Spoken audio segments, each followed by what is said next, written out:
Bom dia, começa agora pela RIC TV Record o Conexão Norte, um espaço dedicado exclusivamente à nossa região. Veja os destaques do programa de hoje. Inaugurada no Vale do Itapocu, estação meteorológica que vai se integrar à rede estadual de monitoramento e prevenção de catástrofes climáticas. Tecnologia e praticidade. Universitária desenvolve projeto para facilitar a vida de usuários que encontram dificuldades para utilizar o transporte público na região. Sobram vagas e falta mão de obra qualificada. Cursos gratuitos podem ser opção para ingressar no mercado de trabalho e melhorar o rendimento familiar.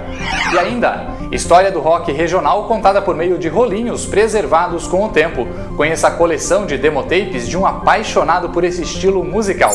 Eu convido você a ficar comigo e acompanhar o Conexão Norte deste domingo, 11 de novembro, que está no ar.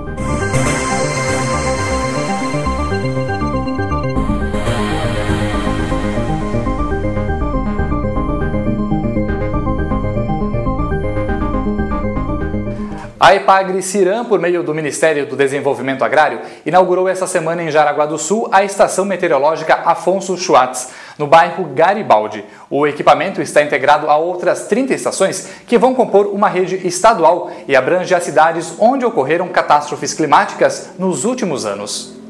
A estação está preparada para coletar dados como temperatura, precipitação, umidade relativa do ar e molhamento foliar. O monitoramento é feito em intervalos de 15 minutos. As informações são enviadas para Epagre-Ciram a cada 1 hora, via sinal de celular. O equipamento funciona por meio de energia limpa. A luz do sol é captada por uma placa e transformada em fonte de alimentação para o sistema. Santa Catarina conta com 200 estações entre automáticas e convencionais que formam um sistema de monitoramento ambiental gerenciado pela Epagre-Ciram. A instituição conta com um banco de dados com informações climáticas armazenadas desde 1911. Os equipamentos ajudam no aprimoramento técnico das previsões e no desenvolvimento de pesquisas para a melhoria da produtividade agrícola catarinense. A estrutura foi montada na propriedade do Sr. Afonso Schwartz. Ele faleceu em junho e não pôde ver a estação meteorológica automática em pleno funcionamento, mas foi homenageado e empresta o nome para este importante sistema de monitoramento de catástrofes climáticas. Com certeza, se ele pudesse estar presente, ele ficar muito feliz. Que foi até um sonho dele, depois que o Roberto explicou o que faz essa estação no município, principalmente para a defesa civil e a agricultura. Vai ajudar bastante, com certeza, daqui para diante. Com a cidade de Jaraguá do Sul integrada ao sistema estadual, a Defesa Civil de Santa Catarina vai poder dar uma resposta mais eficaz e objetiva na atuação frente a problemas ocasionados por fenômenos naturais. Se você usa o transporte coletivo, preste atenção nessa reportagem. Já pensou em estar no ponto de ônibus e não precisar levantar a mão para o motorista parar? Uma cena futurista que pode estar a um passo de se tornar realidade. Em sala de aula, uma estudante de Jaraguá do Sul teve uma ideia e desenvolveu um projeto de um sinalizador para facilitar a vida dos usuários desse serviço. Quem usa o transporte coletivo certamente já presenciou a cena de um ônibus passar direto pelo ponto sem parar para os passageiros, ou ainda visualizar algumas pessoas com bebês no colo ou cheias de sacolas com dificuldades em solicitar a parada para embarque. Essa foi a realidade encontrada por essa acadêmica da 6ª fase de design da Católica de Santa Catarina. Ela também é usuária do transporte coletivo e sente na pele os anseios da comunidade por melhorias no sistema. Com o intuito de facilitar a vida de quem precisa desse serviço, a universitária pesquisou e desenvolveu um projeto que pode mudar a rotina de quem diariamente precisa desse meio de locomoção, um sinalizador de parada. A gente tinha um projeto de desconstrução, que é a aplicação de um produto em uma nova função, ou de um material, dependendo do que...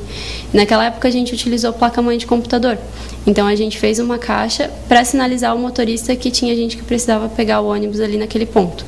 Então, no final do semestre, o professor indicou que a gente aplicasse esse projeto para melhorar, para ter mais tempo de pesquisa e todas essas questões no projeto de iniciação científica mesmo.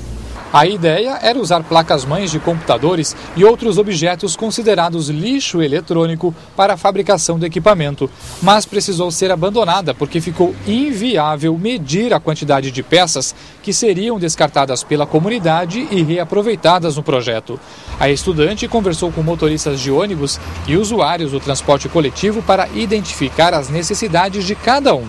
Em Jaraguá do Sul, são 23 linhas oferecidas pela empresa concessionária do serviço. A partir desses dados, ela desenvolveu, em 3D, um protótipo do sinalizador. 2 telas estão projetadas, uma para o usuário e outra para a visualização do motorista. 5 cores, escolhidas por contraste, marcam as linhas que devem parar em um determinado ponto. O passageiro pode acionar o sistema por voz ou pelo toque na tela, o que viabiliza a utilização do equipamento por quem tem alguma deficiência visual ou auditiva. A principal base desse projeto era o desenho universal. Então, a gente colocou 2 comandos, o por voz e o toque na tela. Então, ela pode dar o comando de iniciar, dizer qual a linha ela quer, confirmar tudo verbalmente. Ela não precisa usar a mão nesse sentido. No caso de uma pessoa com deficiência visual? Aí ela pode usar o comando por voz também, porque daí ela tem o sensor de ativamento pela palavra mesmo, pelo vocal.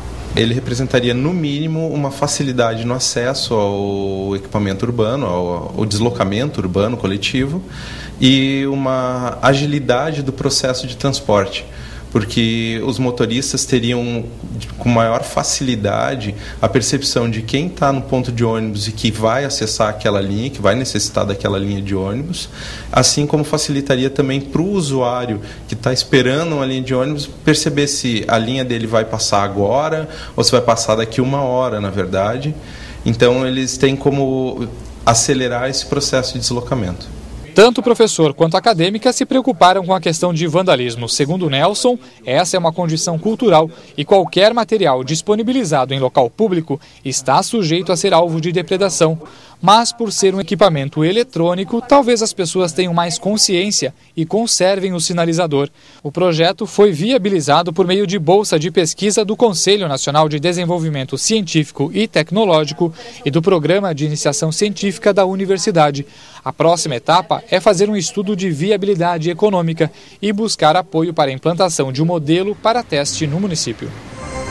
No próximo bloco, está à procura de emprego, mas não consegue ingressar no mercado de trabalho?